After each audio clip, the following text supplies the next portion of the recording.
वो यहीं लगता है क्या फिर ऊपर? अजीब सा लग रहा है कहीं। वो सेट हो रखा था। ले बुलाओ उनको फिर।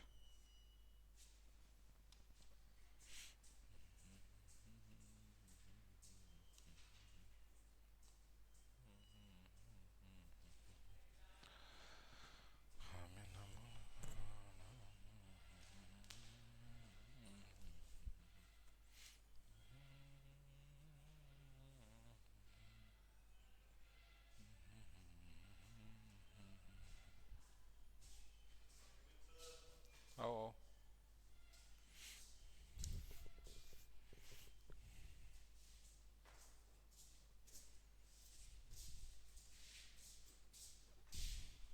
बताओ ढाणियाड़ा आ रहा है आएगा?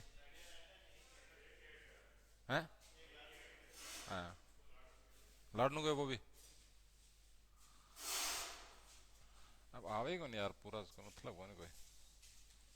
आन पर तो पूछो बैठा कि भाई पढ़ना है नहीं पढ़ना है। क्यों तो आगा पीछा लगा हुआ है। हैं? कमांडो सरकार तो पीछा लगा रहे बिना काम का। नहीं पढ़ने की इच्छा होती है ना?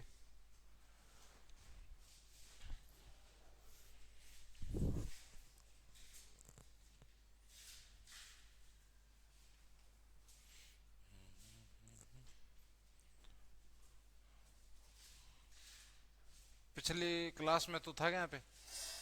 कहाँ तक पढ़ा दिखा? क्या होगा?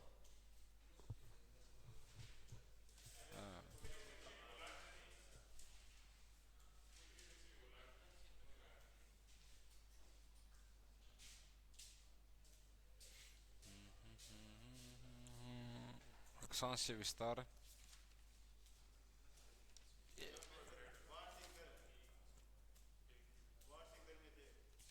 ठीक है ठीक है।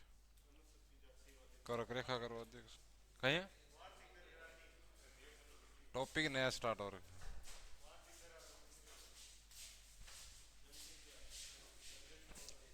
करवा दी जनसंख्या पूरी, अब तू की जाओ। आयो कौन सा दे? शुरू से शुरू है वापिस अब। है ना? चाहे तो इसको आप रिवीजन के रूप में ले लो, बातें मत करो।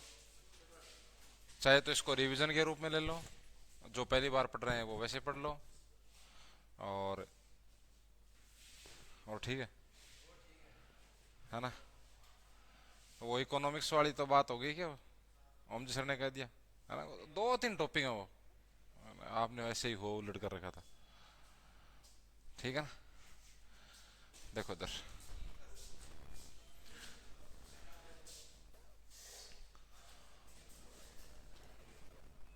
भारत का सामान्य परिचय। बातें मत करो सब। ये तो टॉपिक है अपना। इसके अंदर अपन ने एक क्लास ले ही ली है। और इसके अंदर जिस चीज को अपन देख रहे थे वो है पहला टॉपिक, स्थिति और विस्तार का। स्थिति व विस्तार। स्थिति और विस्तार का मतलब ये है कि भारत विश्व के अंदर कहाँ स्थित है और उसका फैलाव कहाँ से कहाँ तक है। इसके अंदर फिर मैंने आपको ये कहा था कि दो चीजें आपको पढ़नी है। एक आपको अक्षांश रेखाएं और एक आपको देशांतर रेखाएं। ये दो चीजें आपको इसमें पढ़नी होती है। फिर इसमें अक्षांश रेखाओं के बारे में अपन ने पढ़ा था और इसके अंदर हमने देखा था भारत का अक्षांशीय विस्तार। क्या देखा था? भारत का अक्षांशीय विस्तार।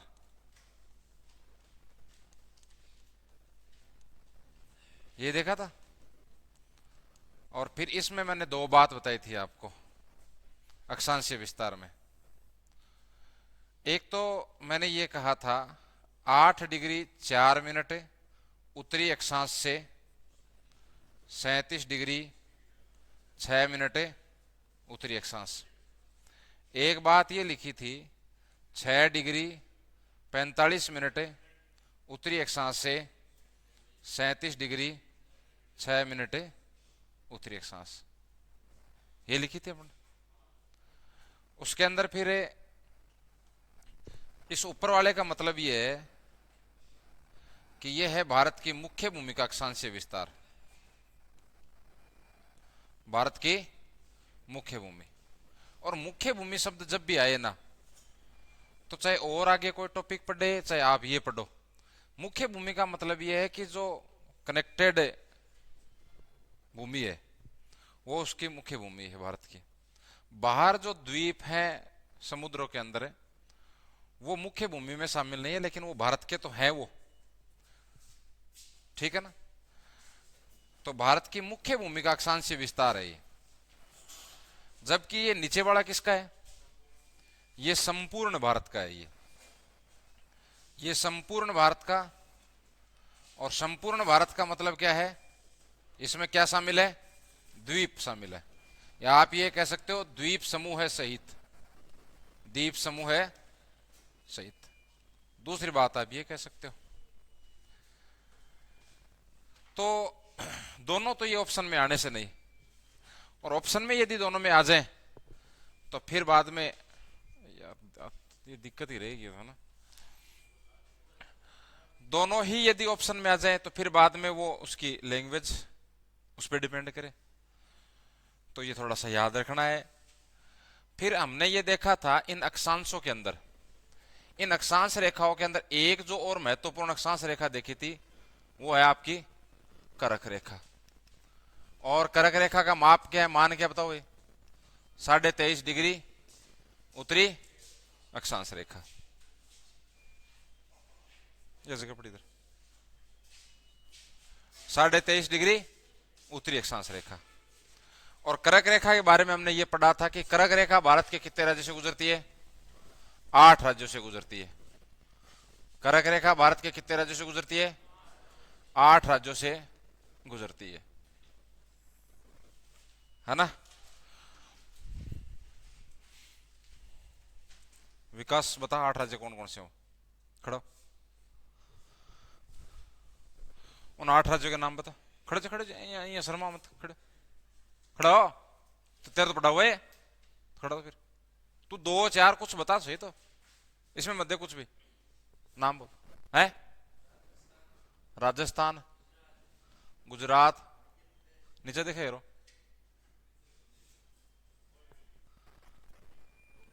गुजरात, मध्य प्रदेश है, झारखंड, त्रिपुरा, मिजोरम, पक्को देखे हो,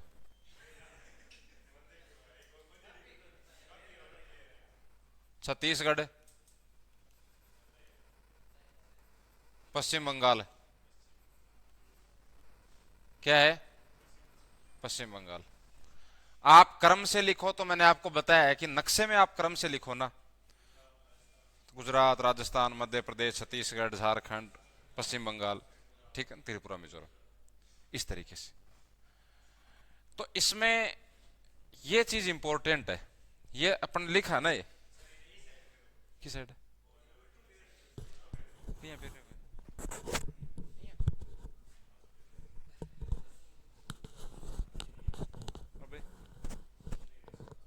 ठीक है।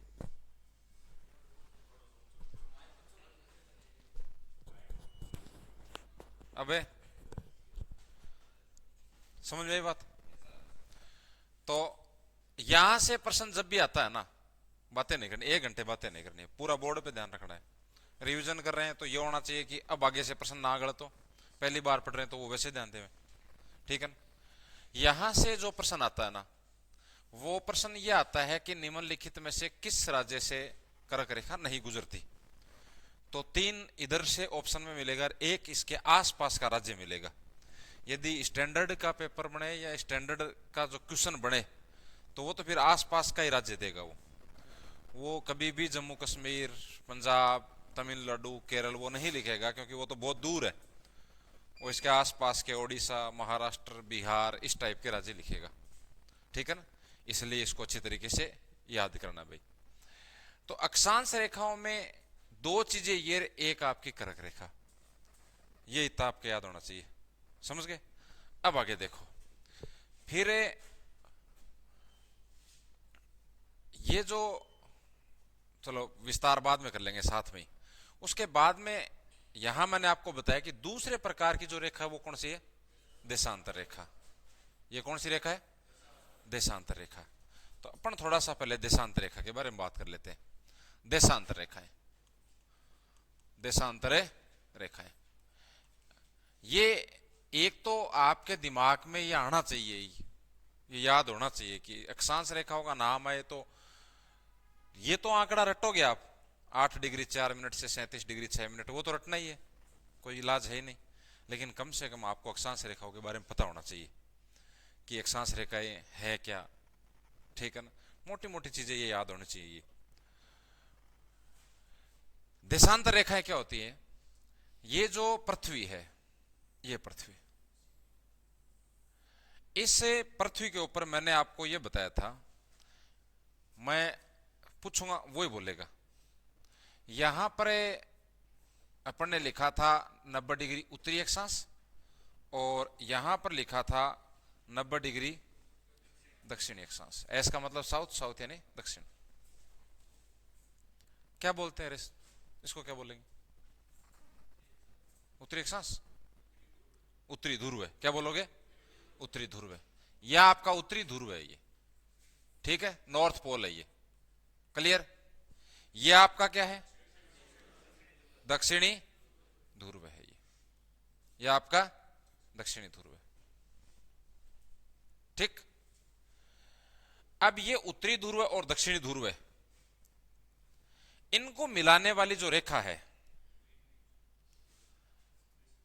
कोई भी एक रेखा है, उस रेखा का नाम है देशांतर रेखा।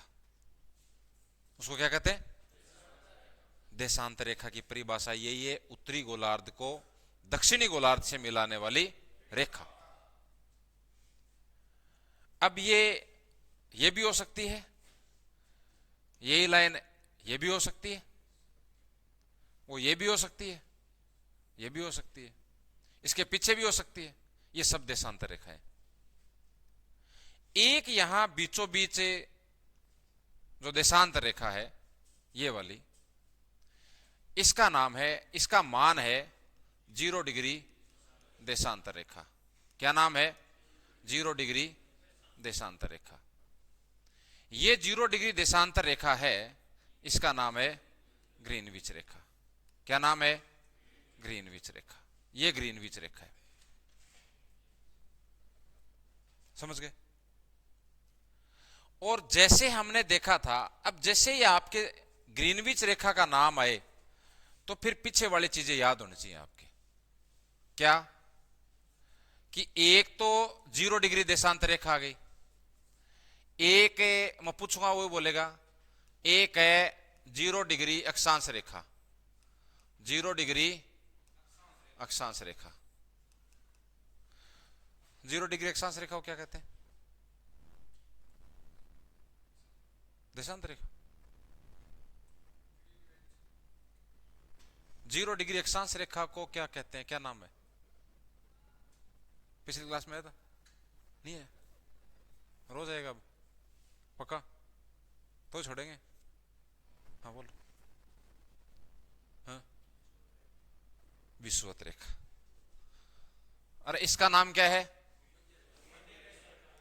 विषुवत रेखा या फिर भूमध्य रेखा। इसका नाम है विषुवत रेखा या भूमध्य रेखा। यहां कंफ्यूज नहीं होना है आपको। ये ग्रीनविच रेखा, एक 0 डिग्री देशांतर रेखा और एक 0 डिग्री अक्षांश रेखा है। ये है आपकी 0 डिग्री अक्षांश रेखा। ये क्या है, 0 डिग्री अक्षांश रेखा। 0 डिग्री अक्षांश रेखा का नाम तो क्या है, विषुवत रेखा या भूमध्य रेखा। जबकि 0 डिग्री देशांतर रेखा का नाम क्या है, ग्रीनविच रेखा। और ये मैंने आपको बता ही दिया कि विषुवत क्यों कहते हैं, भूमध्य रेखा क्यों कहते हैं। ग्रीनविच रेखा है, ये एक वेधशाला है अपने लंदन के अंदर, जिसका नाम है ग्रीनविच वेधशाला। वेधशाला है कहां पे? ये लंदन। और ये कहां पर है? इंग्लैंड। पहले इनका ही रास्ता, अंग्रेजों का रास्ता, तो इन्होंने जहां से, अब भाई 0 डिग्री अक्षांश रेखा है, वो तो ठीक है बीचों बीच है, तो उसको भूमध्य रेखा कह दिया, लेकिन यहां पर किसी एक को तो आधार बनाना पड़ेगा ना, ये तो सब एक जैसी है भाई। ये 0 डिग्री देशांतर रेखा है, ये तो बीच, सॉरी 0 डिग्री अक्षांश रेखा है तो बीचों बीच है। इसके जैसे जैसे ऊपर जाओगे छोटी होती जाएंगी, इसके नीचे जाओगे तो छोटी होती जाएंगी, लेकिन ये तो सारी एक ही है ना देशांतर रेखाएं। तो इन्होंने इस वेधशाला के नाम पे इसका नाम क्या रख दिया? ग्रीनविच रेखा। अब जैसे हमने ये देखा था कि ये 0 डिग्री अक्षांश रेखा इस पूरे गोले को 2 भागों में बांटती है, एक ऊपर है उत्तर की साइड में, एक नीचे है दक्षिणी की साइड में। ऊपर वाला उत्तरी गोलार्ध, नीचे वाला दक्षिणी गोलार्ध, ये देखा था अपन ने। अक्षांशों के हिसाब से हमने 2 गोलार्ध देखे थे, उत्तरी गोलार्ध और दक्षिणी गोलार्ध। तो वैसे ही ये जो 0 डिग्री देशांतर रेखा है ना, ये भी इससे गोलार्ध को 2 भागों में डिवाइड कर देती है।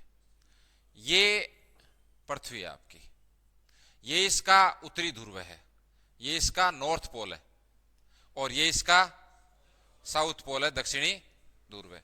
इसके बीचों बीच ये जो रेखा है, ये आपकी 0 डिग्री देशांतर रेखा है। क्या है? और इसका नाम क्या है? ग्रीनविच रेखा।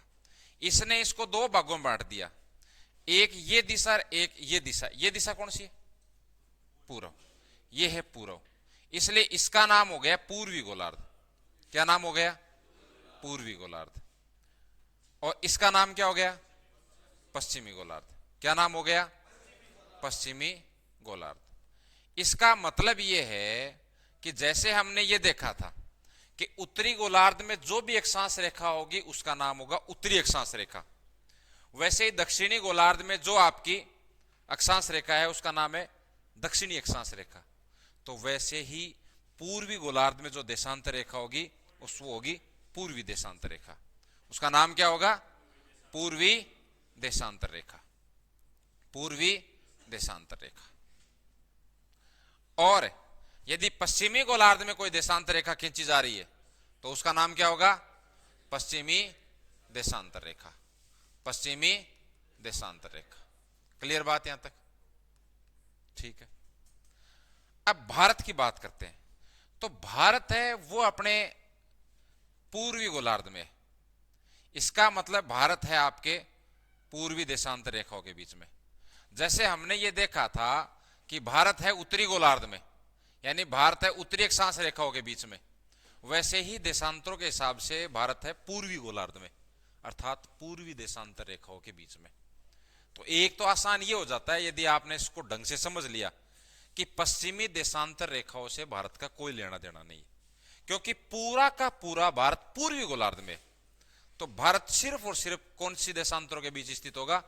पूर्वी देशांतरों के बीच। पूरा का पूरा भारत अक्षांशों की दृष्टि से उत्तरी गोलार्ध में है। तो इसका मतलब यह है कि भारत का दक्षिणी अक्षांश रेखाओं से कोई लेना देना, सिर्फ भारत कौन से अक्षांशों के बीच है? उत्तरी अक्षांश। अक्षांश उत्तरी अक्षांशों के बीच में, और देशांतर के हिसाब से पूर्वी देशांतर। क्लियर मेरी बात? तो यानी अपन बात करें पूरे भारत की, कि मान लीजिए ये आपका गोलार्ध, गोला है या पृथ्वी है, इसको आप 4 भागों में डिवाइड कर लो, इस हिसाब से और इस हिसाब से। भारत यहां स्थित है, मतलब अक्षांशों के हिसाब से भारत कौन से गोलार्ध में? उत्तरी गोलार्ध में। देशांतरों के हिसाब से भारत कौन से गोलार्ध में? पूर्वी गोलार्ध में। यह बात क्लियर है? अब करते हैं भारत के देशांतरीय विस्तार की। जैसे हमने अक्षांशीय विस्तार देखा, वैसे ही ये भारत है,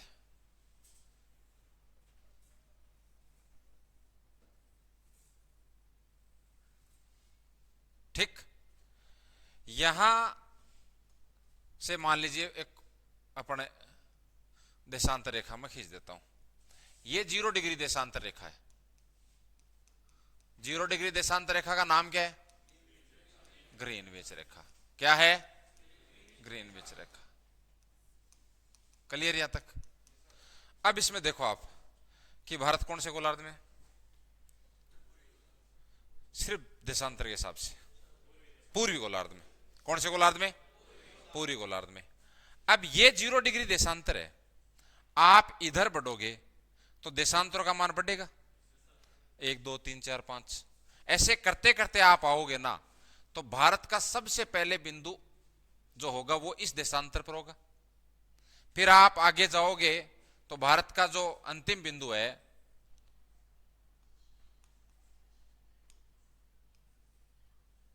भारत का जो अंतिम बिंदु है वो इधर इस देशांतर पर होगा।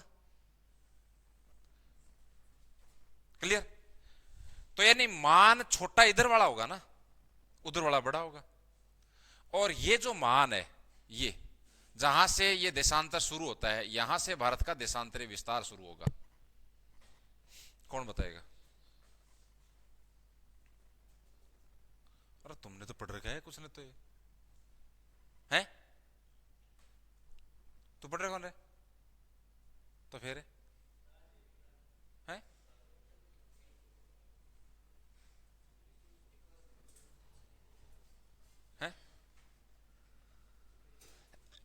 भाई पीछे वाले शुरू की चीजें पढ़ दो आप, ऐसे मत करो आप, ठीक है ना? कल पढ़ के आओगे, जो पढ़ रखा है वो। रिवीजन का मतलब तो यही है, जो पढ़ रखा है वो पढ़ के आओ कम से कम, फिर आप याद कर सको। तो भारत का जो देशांतरीय विस्तार है वो यहां से शुरू होगा, इसका मान है 68 डिग्री 7 मिनट पूर्वी देशांतर रेखा, देशांतर। और ये देशांतर है, उसका मान है 97 डिग्री 25 मिनट पूर्वी देशांतर। क्लियर? अब आप इसको ऐसे भी लिख सकते हो, 97 डिग्री 25 मिनट पूर्वी को क्या बोलते हैं? ईस्ट। आप इसको ऐसे भी लिख सकते हो, 68 डिग्री 7 मिनट ईस्ट। वेस्ट मत बोल देना भाई, भारत है तो पूरी देशांतर रेखाओं के बीच में। क्लियर ये बात? तो ये भारत का देशांतरीय विस्तार है। जैसे हमने यहां पर देखो शुरू में ये चीज लिखी थी कि भारत का अक्षांशीय विस्तार क्या है, तो यहां तो आपको 2 मान याद करने थे, लेकिन यहां आपको एक ही मान याद करना है, क्योंकि भारत के जो भी द्वीप हैं इधर वाले और इधर वाले वो इसके अंदर है। ठीक है ना? तो आप यहां पे क्या लिखोगे? आपको यदि ये पूछ ले भारत का देशांतरीय विस्तार, तो कैसे लिखोगे? भारत का देशांतरीय विस्तार,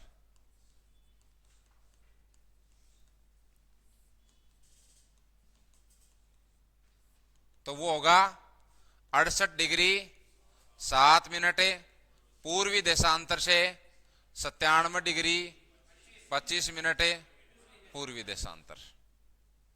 ये 3 मान आपको रटने ही पड़ेंगे, कोई इलाज है नहीं। वापिस बोलो, मैं ये पूछूं कि भारत का अक्षांशीय विस्तार बताओ, तो आपका जवाब क्या होगा? 8 डिग्री 4 मिनट उत्तरी अक्षांश रेखा से 37 डिग्री 6 मिनट उत्तरी अक्षांश रेखा। संपूर्ण भारत का अक्षांशीय विस्तार 6 डिग्री 45 मिनट उत्तरी अक्षांश रेखा से 37 डिग्री उत्तरी अक्षांश। भारत का देशांतरीय विस्तार क्या है? 68 डिग्री 7 मिनट पूर्वी देशांतर रेखा से 97 डिग्री। आधा ही बोले, सारा कौन बोले? निकलने जा उठे। देखो एक बार, देख लो एक बार, ये है भारत का अक्षांशीय विस्तार।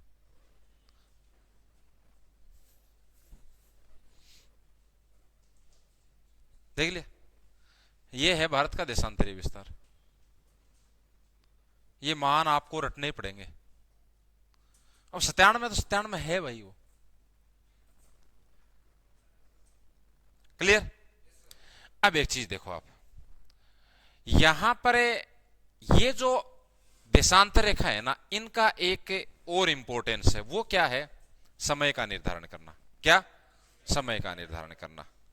जैसे हम यदि अदर कंट्री में कोई अपना रिश्तेदार कोई घरवाला रहता है तो वो ये कहता है हमारे ये टाइम हो गया, अपन कहते हैं अपने यहाँ ये टाइम है। किया क्या अनुभव ऐसा? है ना? तो वो वहां का टाइम है, ठीक है ना? तो इसमें ये होता है कि जब ये पृथ्वी अपनी अक्ष पर घूमती है, तो सामने मान लीजिए कैमरा है, ये सूरज है, इसके सामने ये पृथ्वी ऐसे घूम रही है, तो ये जो पृथ्वी है इसका ये जो हिस्सा है वो इस सूरज के सामने आ रहा है ना, तो यहां पे तो दिन है, पीछे वाली साइड है, और फिर ऐसे ये घूमेगा फिर वापस। ठीक। तो वो जो आपका सूर्य है वो यहां पर किन को पार कर रहा है? देशांतरों को पार कर रहा है, ठीक है ना? और इन देशांतरों में से एक देशांतर को, और कोई देश एक से अधिक भी देशांतर यदि मान लीजिए बड़ा देश है, तो फिर वो एक से अधिक देशांतर रेखाओं का उपयोग भी इस समय के लिए कर सकता है। और वो किस लिए करता है? मानक समय के लिए। तो जो भारत की मानक समय रेखा है ना, भारत की मानक समय रेखा वो इनके बीच में है लगभग, और उसका जो नाम है, जो मान है, यानी आपको ये पूछ ले भारत की मानक समय रेखा, भारत की मानक समय रेखा, और भारत की जो मानक समय रेखा है वो आपकी है 82.5 डिग्री पूर्वी देशांतर रेखा। कौन सी? पूर्वी देशांतर रेखा। क्लियर? ये भारत की मानक समय रेखा है। अब देखो ये 82.5 डिग्री है, तो आप अंदाजा लगा सकते हो 68 और 97 के लगभग बीच में से ये लगभग यहां से गुजरती है। अब छोटा बन गया तो वो तो अलग बात है। यह आपकी है 82.5 डिग्री पूर्वी देशांतर रेखा, और ये भारत की मानक समय रेखा है। यानी जो भारत का मानक समय जो निर्धारित करेंगे ना जहां से, वो रेखा 82.5 डिग्री पूर्वी देशांतर रेखा है। और मानक समय अपने भारत का एक ही है, चाहे फिर वो गुजरात या राजस्थान में रहने वाला व्यक्ति हो, चाहे वो अरुणाचल प्रदेश में रहने वाला व्यक्ति हो, मानक समय पूरे भारत का एक ही है। लोकल टाइम फिर भी, स्थानीय समय फिर भी अलग अलग होगा। वो इसलिए होगा क्योंकि अरुणाचल प्रदेश में सूर्योदय पहले होगा, और अपने राजस्थान में सूर्योदय, अभी यदि आपके मान लीजिए कोई साथ वाला सर्विस कर रहा है फौज के अंदर, है ना, और वो उसकी पोस्टिंग उधर वेस्ट बंगाल अरुणाचल प्रदेश उधर है, तो आप कभी बात करोगे तो जैसे अपने यहां भी अंधेरा हुआ ही नहीं है, वो स्थानीय समय है वो। लेकिन अब उनके पास जो मोबाइल है या घड़ी है, तो उनका और अपने मोबाइल और घड़ी वाला टाइम सेम होगा, वो है मानक समय। मतलब मानक समय पूरे भारत का एक ही है, और वो मानक समय हम जिस रेखा से निर्धारित करते हैं वो आपकी कौन सी है? 82.5 डिग्री पूर्वी देशांतर रेखा। समझे? और ये जो भारत का समय है, यहां से जहां पूरे देश, सॉरी पूरे विश्व का समय निर्धारित किया जाता है, जिसको बोलते हैं ग्रीनविच मीन टाइम। क्या बोलते हैं? Greenwich mean time. इस ग्रीनविच मीन टाइम से भारत का समय 5.5 घंटे आगे है। भारत का मानक समय, जो भारत का मानक समय है वो ग्रीनविच मीन टाइम से 5.5 घंटे आगे प्लस, क्योंकि पहले इधर सूर्योदय हो रहा है ना, तो ये टाइम तो आगे चलेगा ना हमेशा। ठीक है, तो ये थोड़ा सा याद रखना भाई। भारत का जो मानक समय है वो ग्रीनविच मीन टाइम से कितना आगे है? 5.5 घंटे। कई बार आप मैच देखते होंगे, वो क्रिक बज वाला साइट यदि आपने यूज लिया होगा तो उसमें देखना, ये नोट करना है, किसी दूसरे देश के अंदर यदि मैच हो रहा है तो क्या लिखा हुआ आता है, क्योंकि वो जो टाइम है वो यदि दूसरा देश जहां ये मैच हो रहा है तो वो लोग भी देखेंगे, इंडिया वाले भी देखेंगे, तो अपना टाइम भी दिखाएगा वो जीएमटी प्लस करके, और उनका भी दिखाएगा। ठीक है, तो ये ध्यान रखना। ये अब दूसरी बात यह कि जैसे हमने ये पढ़ा था कल कि भारत की जो महत्वपूर्ण अक्षांश रेखा है वो है कर्क रेखा। कर्क रेखा भारत के 8 राज्यों से गुजरती है। तो वैसे ही यदि आपको पूछ ले कि भारत की मानक समय रेखा कितने राज्यों से गुजरती है, तो उसका जवाब होगा 5। ठीक है, देखो इधर भारत की मानक समय रेखा, और भारत की मानक समय रेखा कितने राज्यों से गुजरती है? 5 राज्यों से गुजरती है। 5 राज्यों से गुजरती है। ये 5 राज्य कौन कौन से? इसमें रुक रुक, अरुणाचल प्रदेश कौन सा बोला है? उत्तर प्रदेश, मध्य प्रदेश,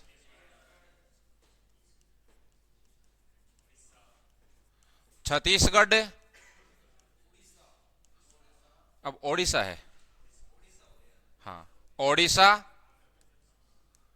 आंध्र प्रदेश। एक चीज आपने नोट की क्या कि भारत की मानक समय रेखा और कर्क रेखा किन 2 सेम राज्यों से गुजरती है? मध्य प्रदेश और छत्तीसगढ़। मध्य प्रदेश, छत्तीसगढ़, यहां से कर्क रेखा भी गुजरती है और भारत की मानक समय रेखा भी। ठीक है, तो ये दोनों चीजें याद रखनी है भाई। आपको कर्क रेखा के 8 राज्य भी याद रखने, आपको भारत की मानक समय रेखा के 5 राज्य भी याद रखने। क्लियर मेरी बात? ठीक, अब देखो, अभी जो अपन ने पीछे पढ़ा है, हमने ये पढ़ा है, ये भारत का देशांतरीय विस्तार है, ये भारत की मानक समय रेखा है। मैंने ये बता दिया कि पृथ्वी जब अपने अक्ष पे पश्चिम से पूर्व की ओर घूमती है, ये वाला हिस्सा हमेशा सूर्य के सामने पहले आता है। इसका मतलब इधर सूर्योदय पहले होगा। ठीक है ना? तो इधर सबसे लास्ट में जो राज्य है ना, वो राज्य है अरुणाचल प्रदेश। कौन सा राज्य है? अरुणाचल प्रदेश। तो यदि आपको ये पूछ ले कि भारत में सर्वप्रथम सूर्योदय कहां होता है ना, भारत में सर्वप्रथम है सूर्योदय। सर्वप्रथम सूर्योदय कहां होता है? तो बताओ सूर्यास्त कहां होगा? शाबाश, सूर्यास्त भी वहीं होगा सबसे पहले जहां सूर्योदय होगा, है प्रदेश में।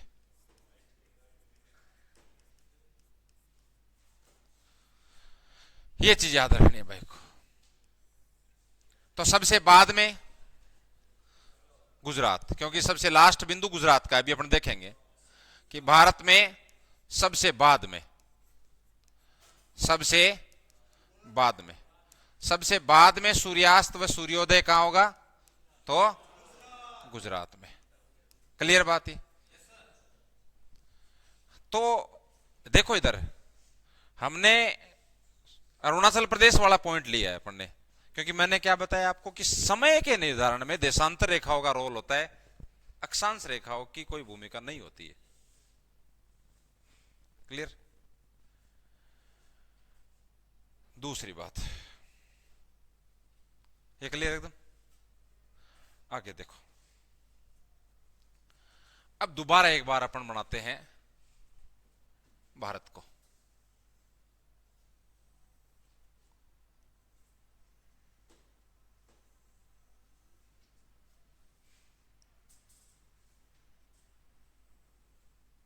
यही है भारत।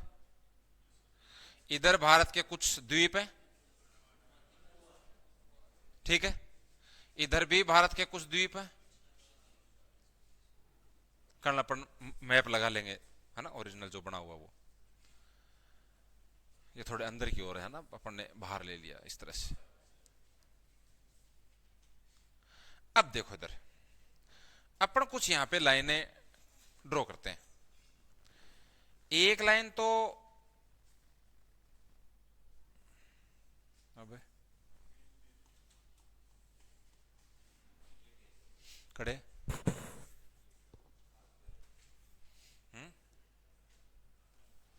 देखो इधर एक लाइन तो ये गुजरती है, ठीक है, एक लाइन ये गुजरती है, एक लाइन ये गुजरती है, हैं?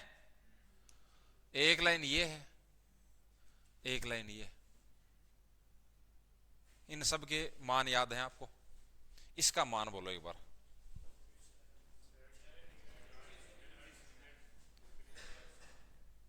बोलो बोलो यार, शर्म। 85, 25, 6 डिग्री 25 मिनट, 6 डिग्री 45 मिनट है। पूरा बोलना है, उत्तरी एक सांस रेखा। इसका नाम बताओ। 8 डिग्री 4 मिनट। उसका मान बताओ। इसका मान बताओ। थप्पड़ खाओ। 68 डिग्री। इसका मान बताओ। यार तार परेशानी कर लिया आज तो इसके मान लिखने की आवश्यकता है क्या? नहीं। अब आप कहोगे है तो भी नहीं लिखूंगा मैं। यहां पे कुछ बिंदु है, एक बिंदु ये, एक बिंदु ये, एक ये है, एक ये और एक ये। कितने बिंदु हो गए? 5 बिंदु हो गए। ये 5 बिंदु आपको याद करने हैं। ये जो बिंदु है ना, इसका नाम है इंदिरा कोल। क्या नाम है? इंदिरा कोल। ये पड़ता है लद्दाख में। कहां पड़ता है? लद्दाख में। ठीक है साहब। ये बिंदु है कन्याकुमारी, केप के मोरिन। एग्जैक्ट लिखो तो कैप के मोरिन, कैप के मोरिन। यदि ये ऑप्शन में ना हो तो कन्याकुमारी। क्या? कन्याकुमारी। ये कहां है? तमिलनाडु में। कहां है? तमिलनाडु में। एक बिंदु यहां है और उसका नाम है इंदिरा पॉइंट। क्या नाम है?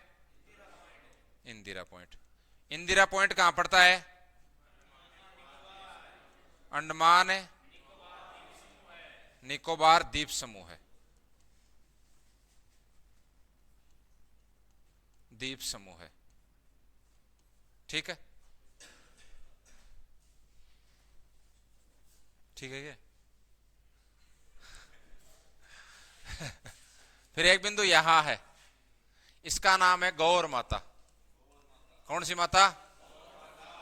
ये है गुजरात में। एक बिंदु यहां है, इसका नाम है कीबीथु। क्या? ये है अरुणाचल प्रदेश में। अरुणाचल प्रदेश में। ठीक सा। अब आगे देखो, इस बिंदु को आप इस बिंदु से मिला दो, इस बिंदु को आप इस बिंदु से मिला दो। मिला दिया? अब बताऊंगा मैं सर ये क्या बिंदु, आप सो बिंदु बिंदु लगा रखा है ना? ये जो यहां से यहां तक की दूरी है ना, वो है 3214 किलोमीटर। और ये जो दूरी है वो है 2933 किलोमीटर। अब इनको ही लिखना है अपने को। क्या लिखना है? सुनो ध्यान से। एक चीज तो ये कि भारत का सबसे उत्तरी बिंदु कौन सा है?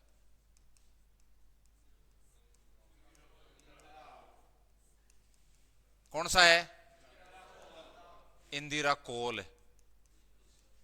इंदिरा कहां पड़ता है? आपको ये पूछ ले कि सबसे उत्तरी राज्य या केंद्र शासित प्रदेश कौन सा है, तो जवाब क्या होगा? लद्दाख। जब इंदिरा कोल लद्दाख में है तो जम्मू कश्मीर कैसे हुआ है?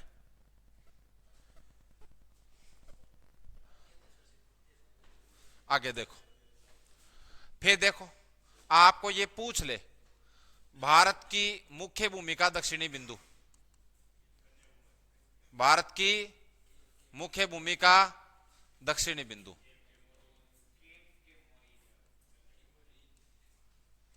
तो या तो केप केमोरिन लिखा हुआ मिले और ये ना मिले तो कन्याकुमारी मिले, और राज्य पूछे तो तमिलनाडु। ठीक है, फिर आपको यह कह दे कि भारत का दक्षिणतम बिंदु कौन सा है। भारत का दक्षिणतम बिंदु कौन सा है? इंदिरा कोल ऊपर है, ध्यान रखना, और इंदिरा पॉइंट, ये इंदिरा पॉइंट, इंदिरा पॉइंट है कहां पे? ये अंडमान निकोबार द्वीप समूह में, अंडमान निकोबार द्वीप समूह है।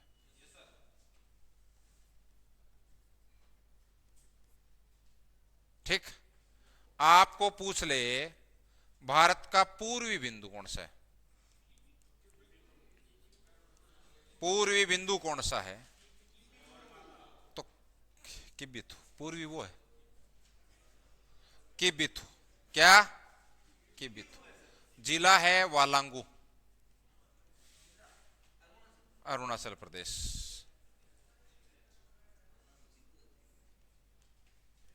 ठीक है, आपको पूछ ले भारत का पश्चिमतम बिंदु,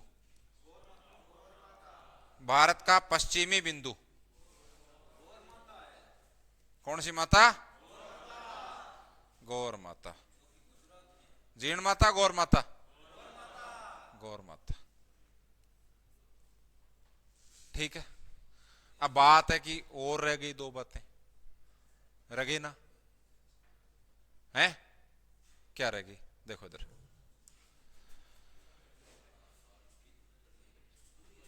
दूरी रह गई। एक तो लिखा है 3214 और एक क्या लिखा है? 3214। तो क्या है? भारत की उत्तरी बिंदु से दक्षिणी बिंदु के बीच की दूरी, या आप कहो भारत की उत्तर दक्षिण लंबाई। तो भारत की उत्तर दक्षिण लंबाई, भारत की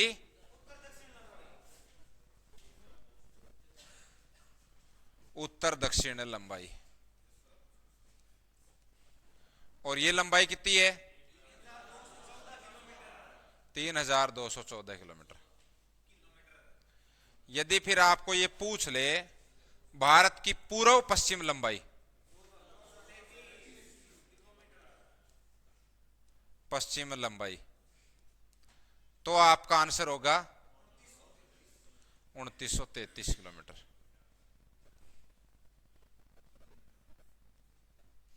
ये सीधे सीधे इंपॉर्टेंट फैक्ट है, इनको याद करना आपको। तो